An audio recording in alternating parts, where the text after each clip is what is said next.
everybody, and welcome back to Blue Jays Today. We're your boys. We always got something to say about the Toronto Blue Jays. I'm your host, Adam Peddle. And I'm your host, Nicholas Playlog. In this one, we are talking bullpen. As we get closer to that trade deadline, it's becoming increasingly clear Toronto Blue Jays need more bullpen. They need more arms to help close out the games.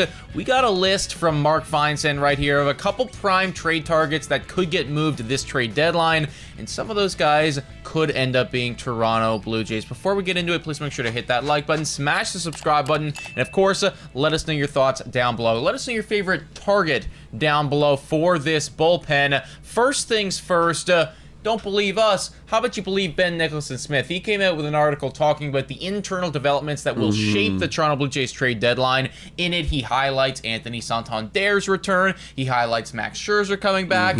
But he also highlights the fact that right now, this Blue Jays bullpen, it's questionable. Yeah, like they do have a couple guys coming back. Obviously, just got back Nick Sandlin. Ryan Burr, who's like just been injured for the entire year. He could potentially come back and help the team. To what extent, we don't know. As well as Jimmy Garcia. We've been missing Jimmy Garcia for a very long time. However, with that in mind, he does mention here, it is apparent that another elite reliever would help the Blue Jays in the next month. So depending on how Jimmy does when he comes back, how Ryan Burr looks like, and how the rest of the bullpen guys shape up through the rest of the season, because bullpen guys are very volatile. Could be good one month, could be bad, but we should see a trade market kind of shape up for the Blue Jays as to what kind of bullpen guy they are looking for at the deadline. Well, and to that point about how bullpen guys, they can be extremely volatile, right? Jeff Hoffman, in the first 15 innings that he pitched with the Toronto Blue Jays, his ERA was 1.2. Right. Since then, it's been closer to 9, right? So we thought we had like the steal of the offseason, and then since then, the guy's fallen off a cliff. So ultimately, having just more quality arms in there will always be better, because when somebody is going through that rough stretch like Hoffman is right now, hey, you know what? If you happen to have using this as an example, Emmanuel Clase just chilling in the wings. Yeah. Well, now we can throw you out there, and you'll be pretty good. Obviously, extreme example, not going to get Emmanuel Clase, but point being, more guys is beneficial. Absolutely. You could easily see right here, and I like to call it my little circle of trust of guys. Right now, I've only got 3 dudes of the 8 in the bullpen. I'm not looking at Eric Lauer as a bullpen guy. He's obviously a starting pitcher. But my only circle of trust right now is Yariel Rodriguez, Brendan Little, and shockingly enough, Fish Boy. Braden Fisher is in the circle of trust right now, because look how good he's been. He's been the 17th ranked amongst all bullpen guys over the last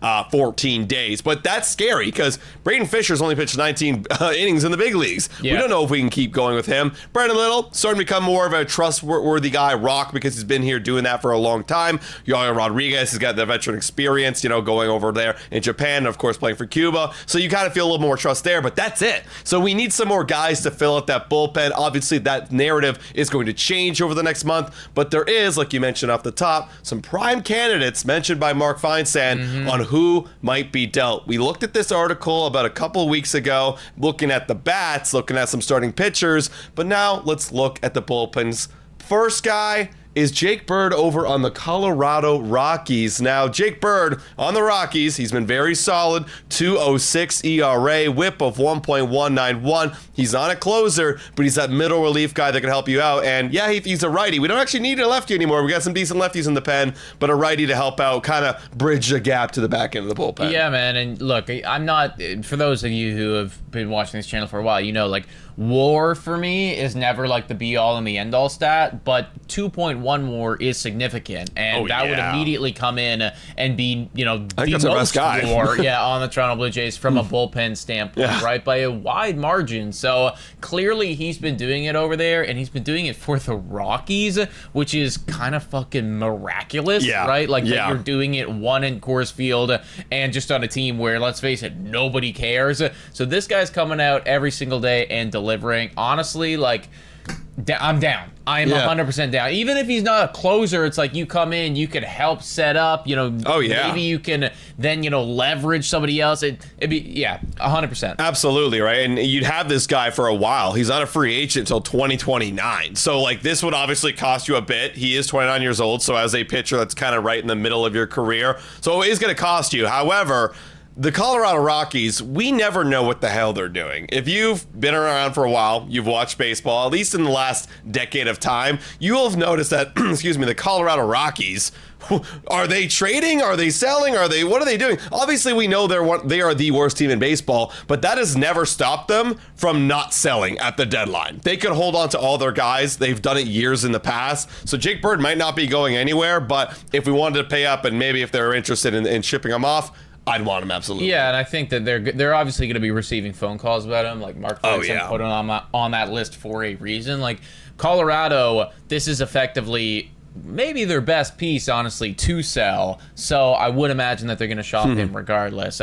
Moving on to the Pittsburgh Pirates right here. Dennis Santana, one of two Pittsburgh Pirates we have. Let's lump them both together because we also got David Bedner over there on Pittsburgh. That's a name that you've heard us talk about a bunch of, but let's start with Santana first. Not the closer over there, has done some saves for them when David Bedner was injured. Guy's got a 1.62 ERA over 33 innings. Wow. And a whip. This is honestly the most impressive stat. A whip of 0.78. That is fucking phenomenal, folks. Like, that honestly is so indicative to me as to the fact, like, this is legit. Because in his career, he's never been a 1.6 ERA guy. But when your whip is that low, obviously, you know, there's something to it. Yeah, and I like to look at right here the FIP as well, because a lot of people look at that as like, that's kind of like the advanced metric here on Baseball Savant, whether he's expected to have that low of an ERA. And like, yeah, he's got a 2.36 FIP. In years past, it's been 5, it's been 4, it's been 5 again. Last year dropped down to 3.01, now 2.36. And again, 29 years old. This could be the prime of his career, and you've got him for another 2 seasons. And what I like about Dennis Santana is what you mentioned. He's got closing experience, because we're not asking him to come in and close games, right? Even though a lot of people out there might be saying like, oh, Jeff Hoffman, we can't have him closing games. Well, John Schneider for the time being is still trusting his guy, and you're hoping, and I'm hoping, we're all hoping that he turns it around. So if Jeff Hoffman will still remain the closer, well, if he is struggling or he is on an off day, boom, Dennis Santana, you can come in and fill in, you know, and close. If not, Yari Rodriguez, you got more options. Yeah, like I'd say that this guy would have like actual potential to take over that job if Hoffman was to continue struggling, but he also doesn't need to be that guy either because he's done other stuff. We do have, on the other hand, David Bedner here, who has been the closer over there on the Pittsburgh Pirates for time. This year, he's got a 2.93 ERA, whip a little bit higher than Dennis Santana, but still quality individual. He's got 27 innings pitched this year, so not as many as you'd like to see because he did get injured, but since coming back from injury, he has been really, really solid. So David Bedner is one of those dudes where I feel like the Toronto Blue Jays have just been linked to this guy. Like every offseason, every trade deadline, it's David Bedner, David Bedner, David Bedner. I think that we were talking about this dude back in like 2021, if I remember properly. And at that point, it was like, well, Pittsburgh's never going to trade him because he's got so many years on his contract left. That's not the case anymore. He's a free agent in 2027, so we are now getting to the end of that contract. If they're calling them about Dennis Santana, you better expect that David Bedner's name is going to pop up. Yeah, and like, you know, for the Pirates for so many years, all they had in their bullpen was David Bedner. Like, that was their one lone guy, you know, they had for a very long time. Maybe you could argue Aroldis Chapman, but point being is, you know, now they have multiple good bullpen arms. And, you know, they got some control. You could be okay with selling one of them, right? Because, you know, bullpen arms could pop up at any given year. You could have a guy break out. If you got 2 bullpen arms, selling one of them is going to hurt your team if you still want to compete. I don't know what that. And again, Pirates are one of those teams where you don't know what the hell their agenda is. They could be just hang on to them just because they're the Pirates and we don't know what the hell's going on. We want to fill some seats for Paul Skeen Day. But that's it. Like, they might be able to go, okay, we got 2 good pieces. Maybe we should give up one to get something in return. 100%, yeah. And I could honestly see reality as well where they just trade both of them and, you know, go balls to the wall and try to build around Paul Skeen. They make an identity for themselves. Wow. Yeah, you know, like, seriously. Finally. Final individual on this list. This was also a guy on Mark Feinsand's 14 prime trade targets. Whoa, time for a quick shout out to the sponsor of this video. Hit your picks and knock it out of the park with Betway. Scan the QR code down below to join the action. Only available in Ontario, must be 19 years of older to participate. Please play responsibly. Now, everyone, back to the content. We got Kyle Finnegan, and this is definitely a primary closer. So if you go out and you get Kyle Finnegan, I think that you'd absolutely be having some conversations with Jeff Hoffman about what role he is going to be filling or what role both of these guys would be filling, because Kyle Finnegan could also be that dude. 18 saves to his name so far, ERA of 2.93, been around the block, free agent next year. Yeah. So, like, it's just a literal one-year rental type thing.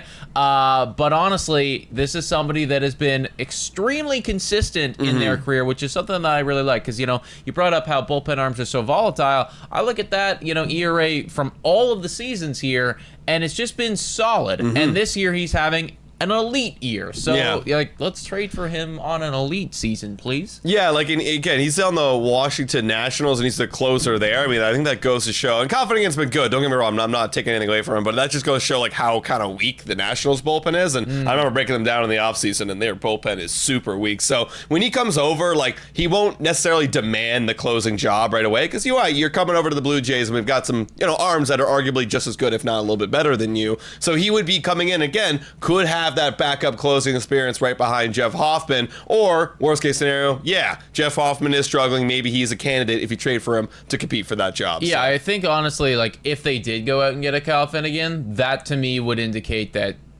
like, Jeff Hoffman is still struggling, and this is now, like, we are now kind of trying to band-aid our way through this thing. Whereas, like, you know, if not, maybe they go out, maybe they get a Bird, maybe they go get a Santana. If Hoffman started to figure it out, and you're like, all right, well, we need an elite setup man right now to just lengthen that thing out.